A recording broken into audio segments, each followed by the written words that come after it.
Thank you for joining this session, Management in a Coded Enterprise. My name is Greg Sloan. I'm a Senior Field Solutions Architect with Chef Software.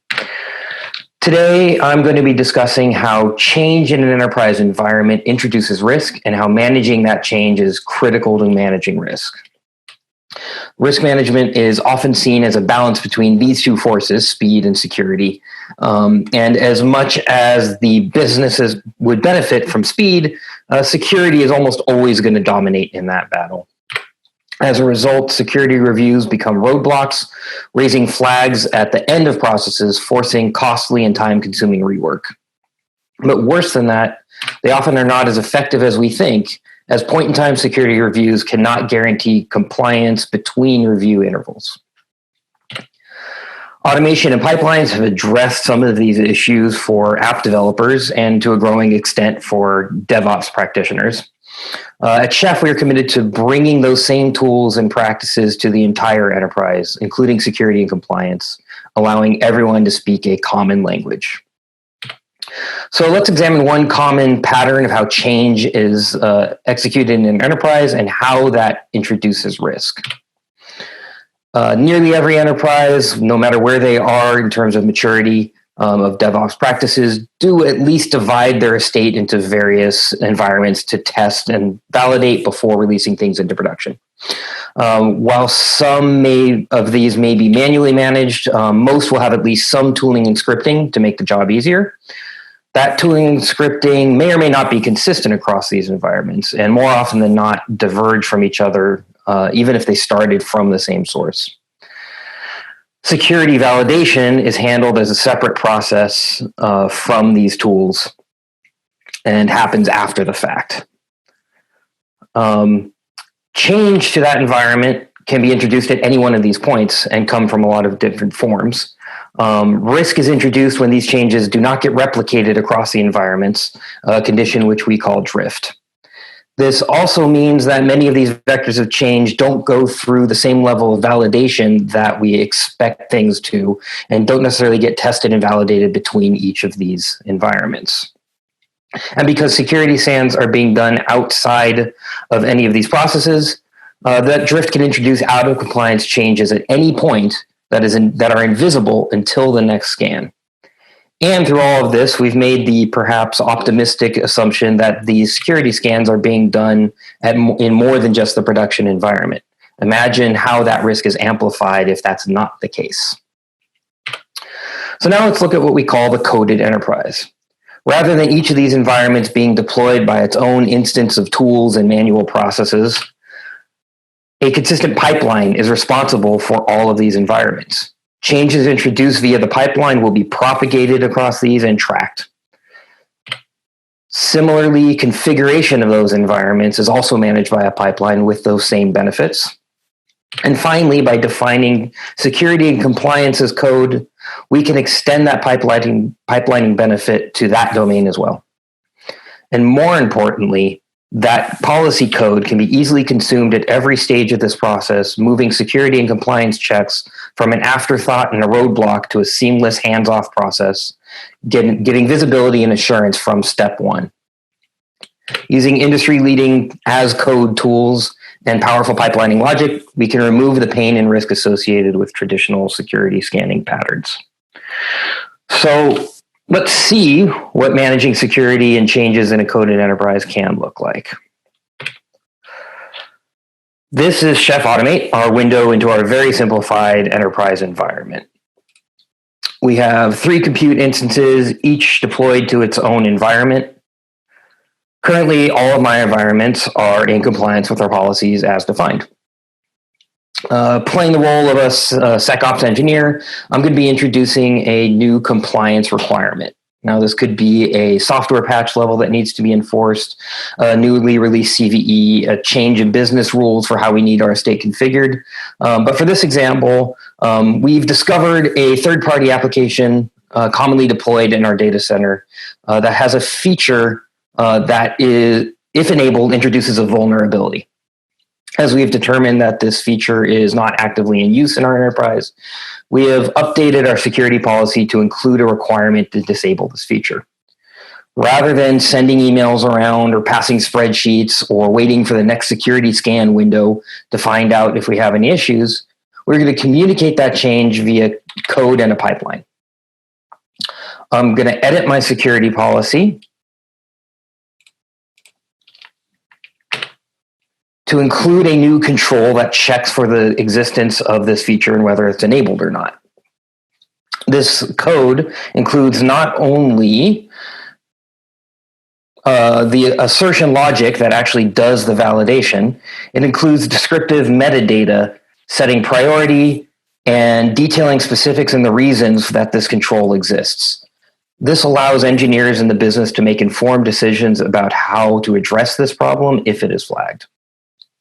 Now that the control is written, it gets checked into source control. I'm going to give it a descriptive commit message so I know what's going on.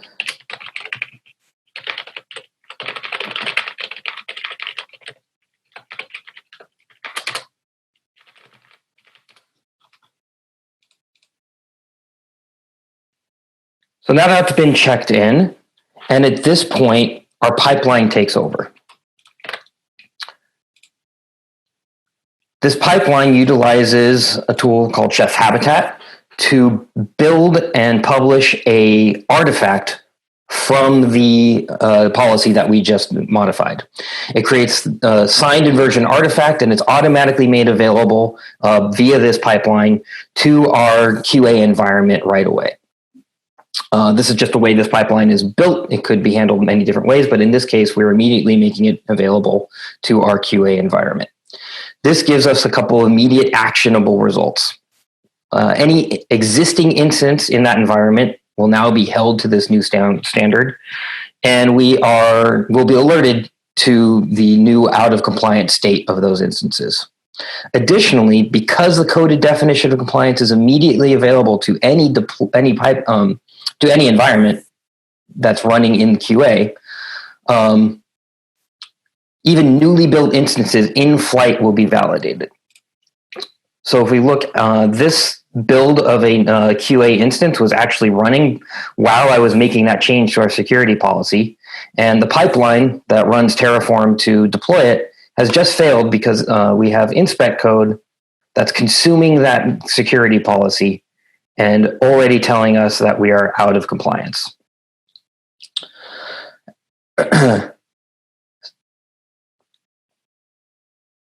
So with one code change, we have communicated the state of our policy across teams. And the result of that gives us all the information we need to take the next steps. We're shown that we're out of compliance, and we're shown precisely why we're out of compliance down to the actual check that was made, so that we can now remedy that. As an engineer responsible for configuring these environments, I can translate that into an actionable config change in my Chef infra code.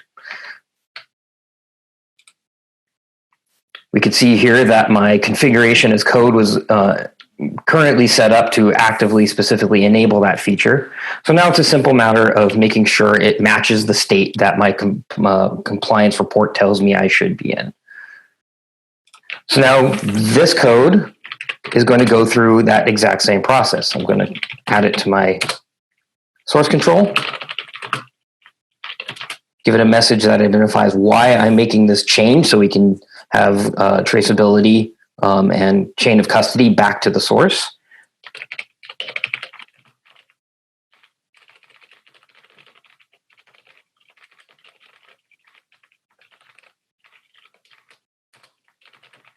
And push that change.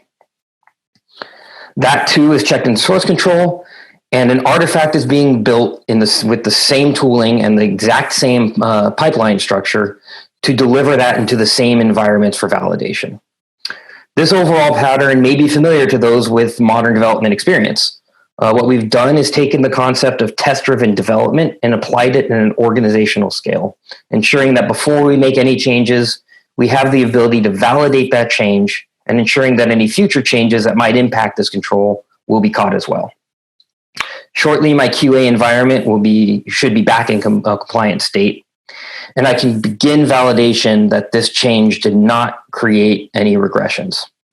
While the newly deployed instance was flagged as non-compliant, since it is in a QA environment, my pipeline is set up to still allow this instance to be built and continue to exist, even though it's in a non-compliant state.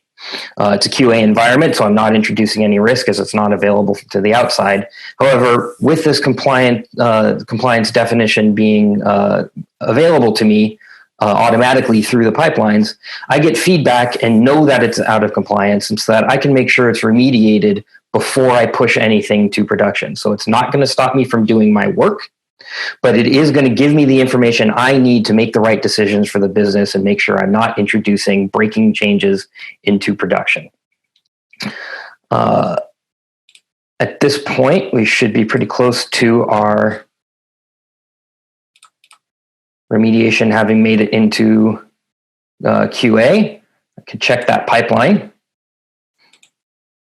So the artifact has been built and pushed out, and now it's in the process of being distributed to any existing QA systems. And in about a minute, we will have those systems remediated.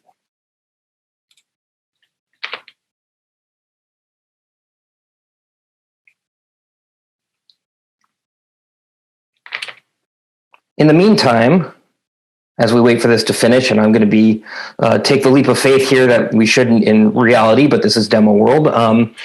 We're going to assume that this works, and we validated that this change is in production and has not added any regression into my QA environment.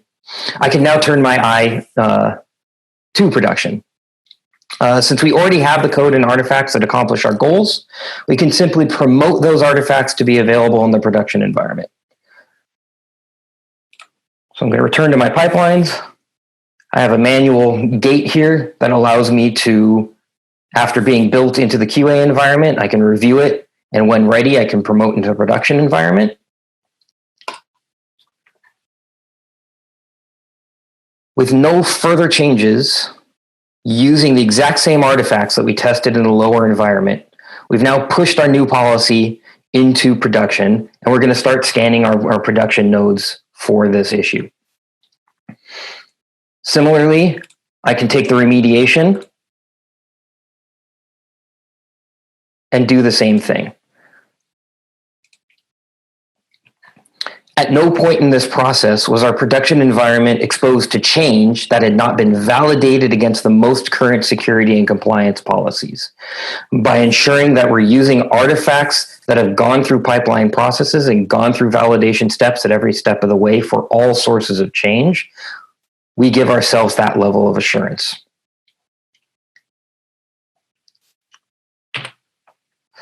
I hope that this has helped illustrate how extending proven code and risk management techniques to all domains that impact enterprise's operating environment reduces risk, increases velocity, and changes how we think about security and compliance.